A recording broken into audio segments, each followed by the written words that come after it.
প্রিয় শিক্ষার্থীরা, এখন আমরা তোমাদের সাথে আলোচনা করব তোমাদের গণিত বইয়ের ৭২ পৃষ্ঠার কিছু অঙ্ক জোড়া কাজ।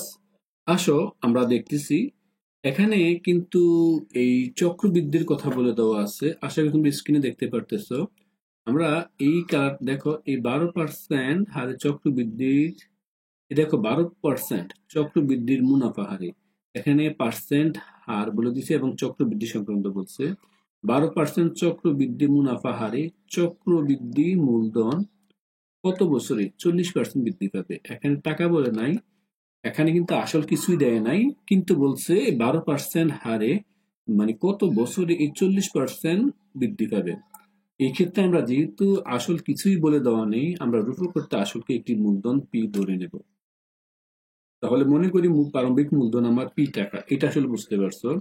যেহেতু কোনো কিছু বলে দেওয়া নাই কত বছরের মূলধন, তাহলে আমাদের মূলধন বলে দেওয়া নাই, মানে এই মূলধনটা আমরা এখানে পি ধরে নিলাম, প্রারম্ভিক মূলধন। আশা করি তোমরা এটি স্পষ্টত বুঝতে পেরেছো।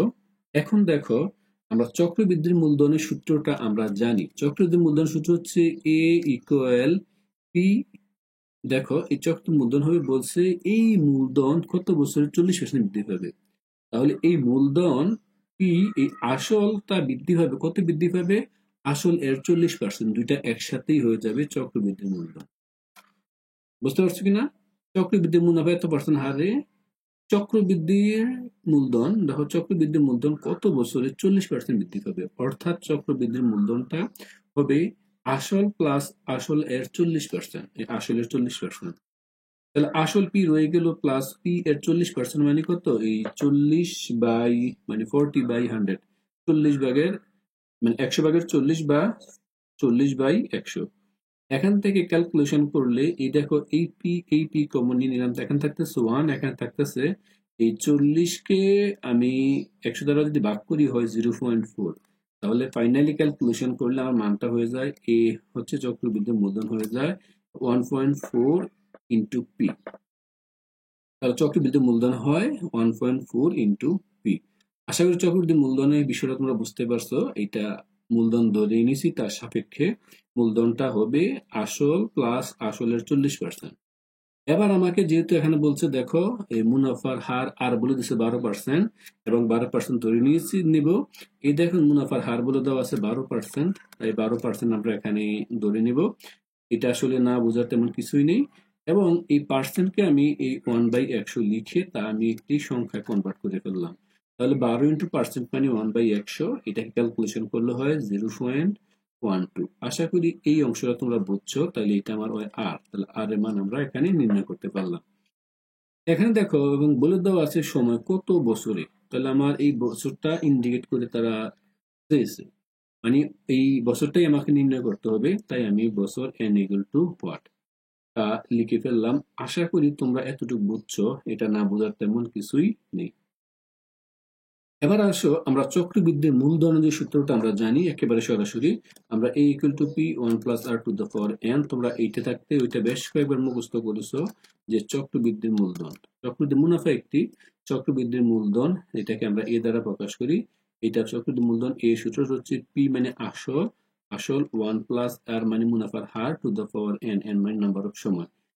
এখানে মানটা পর্যায়ে আমরা বসাবো, যেহেতু আমরা এর মানটা আমরা এর আগে নির্ণয় করেছি। এর মানটা আমরা নির্ণয় করেছি কত, আমার দেখো এই 1.4 পি।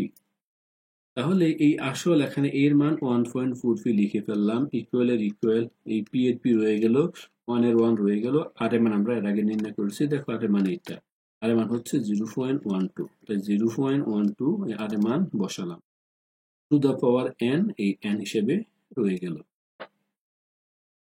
তারপরে কাজ হচ্ছে এই 1.4 রয়ে গেল, দেখো এই পাশেও পি ওই পাশেও পি, উভয় পক্ষে পি দ্বারা 1/p দ্বারা গুণ করে, তাহলে আমরা লিখতে পারি উভয় পক্ষে, পক্ষে আমরা কত গুণ করছি? 1/p দ্বারা গুণ করছি, পি দ্বারা গুণ,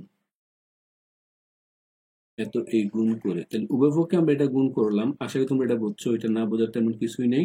উভয় পক্ষে গুণ করলাম, গুণ করার কারণে উভয় পক্ষ থেকে পি চলে গেল। আশা করি এতটুকু বুঝতে পারছো। তারপর দেখো উভয়পক্ষ থেকে চলে গেলে থাকতেছে 1.4, আর এটাকে 1 আর 0.12 গুণ করলে 1.2 টু দ্য পাওয়ার n হয়। তাহলে এইটা আমার এবার সূচকের নিয়মে চলে আসছে। আমরা এর আগে যে সূচকটা আমরা নির্ণয় করেছি, এটা হবে আমার এই পাওয়ার যেটা আছে, পাওয়ারটা চলে আসবে এখানে ইকুয়াল টু লগ অফ 1.5 ভিত্তিক টু দ্য 1.4।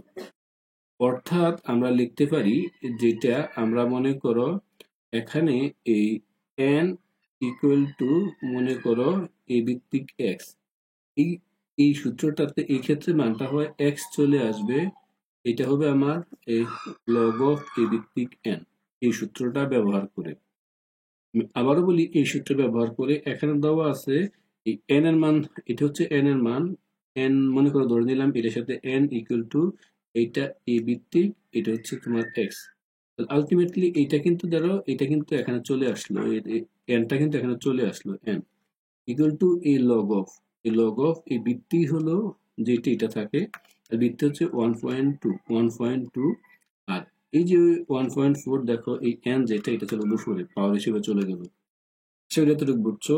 এবার আমরা কাজ করব এই log of 1.2 to the power 1.4, এটাকে সরাসরি ক্যালকুলেটরের মান তুলবো। ক্যালকুলেটরের মান তোলার পর আমরা চেক করবো, ক্যালকুলেটর মান দিয়ে আমরা ইকুয়াল দেবো, ইকুয়াল দেওয়ার পর আসবে এটা 2.9689 ডট ডট, এভাবে মানটা যাবে।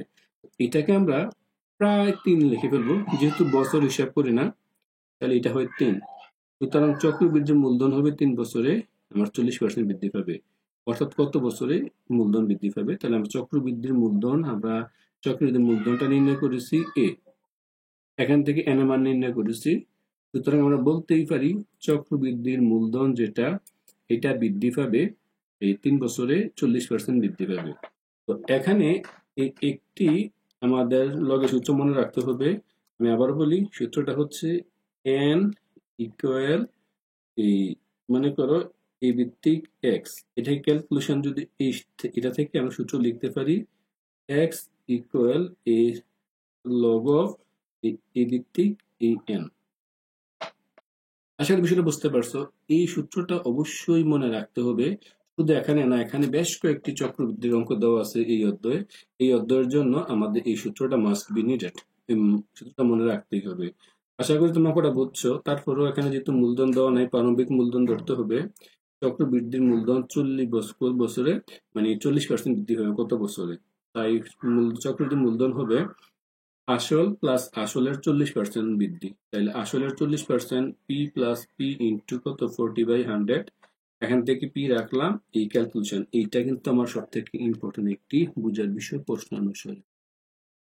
এটা মনে রাখলেই পরে এখান থেকে ক্যালকুলেশন করলে চলে যাবে। এই হারটা মুনাফার হার দেওয়া আছে এবং মূলধন n, এখান থেকে ক্যালকুলেশন করে আমরা সহজেই এই মানটা চেক করতে পারি।